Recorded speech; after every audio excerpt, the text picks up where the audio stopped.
Hi viewers, welcome to my channel ராகுல் stories. நம்ம இன்னைக்கு இந்த வீடியோவில் எந்த படத்தை பற்றின ரிவ்யூ பார்க்க போகிறோம் அப்படின்னா ஃபைனல் டெஸ்டினேஷன் பிளட் லைன்ஸ் அப்படிங்கிற படத்தை பற்றி தாங்க பார்க்க போகிறோம். இந்த படம் இப்போ தியேட்டர்ஸில் வெற்றிகரமாக இருக்கு. ஸோ இந்த படத்தோட ஒன் லைன் ஸ்டோரி என்னென்னு பார்த்தீங்க அப்படின்னா, நம்ம படத்தோட ஹீரோயினுக்கு கிட்டத்தட்ட 56 வருஷத்துக்கு முன்னாடி ஒரு ஆக்சிடென்ட் ஆக வேண்டியது இருக்கும். பட் அந்த ஆக்சிடென்ட்லேருந்து தப்பிச்சிருப்பாங்க தன்னுடைய சொந்த பாட்டியால். ஸோ அப்படி இருக்கும்போது பார்த்திங்க அப்படின்னா 56 வருஷம் கழிச்சு ப்ரெசென்ட்டில் அந்த ஒரு ஆக்சிடென்ட் பார்த்திங்க அப்படின்னா எங்களுக்கு வந்து கனவில் வந்துட்டு போயிட்டுருக்கு. கிட்டத்தட்ட ஒரு 2-3 மாதமாக இந்த மாதிரி ஆகிட்டுருக்கு.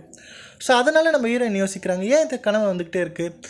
ஸோ நம்ம பாஸ்ட்டில் நடந்த விஷயம் ஏன் நமக்கு திருப்பி வந்து இப்போ ப்ரெசென்ட்டில் வந்து கனவு வந்துக்கிட்டே இருக்குது. அது மட்டும் இல்லாமல் இந்த ஆக்சிடெண்ட்டுக்கும் நம்ம பாட்டிக்கும் என்ன சம்மந்தம், ஸோ இந்த பாஸ்ட்டில் நடந்த விஷயத்துக்கும் என்ன சம்மந்தம் அப்படிங்கிற மாதிரி யோசிச்சுட்டு இருக்காங்க. ஸோ அதுக்கப்புறம் என்ன மாதிரியான சம்பவங்கள் ஆச்சு அப்படிங்கிறது அந்த படத்தோட மீதி கதை. ஸோ என்னை பொறுத்த வரைக்கும் பார்த்திங்க அப்படின்னா இந்த படம் பார்த்திங்க அப்படின்னா ஒரு தரமான ஒரு படம் அப்படின்னு தான் சொல்வேன். ஏன்னா கிட்டத்தட்ட 2000 2011 வரைக்கும் பார்த்திங்க அப்படின்னா இந்த ஃபைனல் டெஸ்டினேஷன் அப்படிங்கிற படத்தோட 5 பாகங்கள் வந்து வெளிவந்திருக்கு. இது 6வது பாகம் வந்திருக்கு. கிட்டத்தட்ட 14 வருஷம் கழித்து இந்த 6வது பாகம் வந்து ரிலீஸ் பண்ணியிருக்காங்க.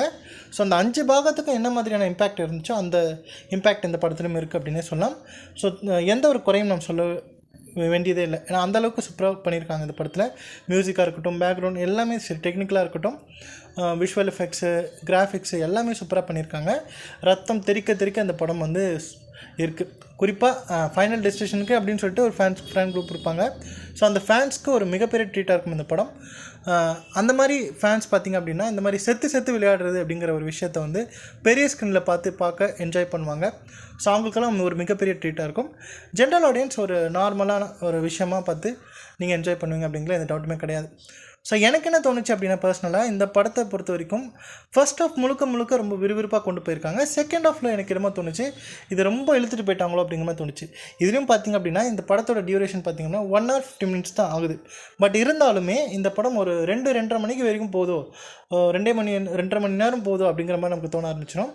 ஸோ அந்தளவுக்கு கொஞ்சம் இழுத்துட்டாங்களோ அப்படிங்கிற மாதிரி தோணுச்சு. மற்றபடி இந்த படத்தோட விஷுவலாக இருக்கட்டும், ஒரு ஸ்டோரி லைனாக இருக்கட்டும் சூப்பராகவே இருக்குது.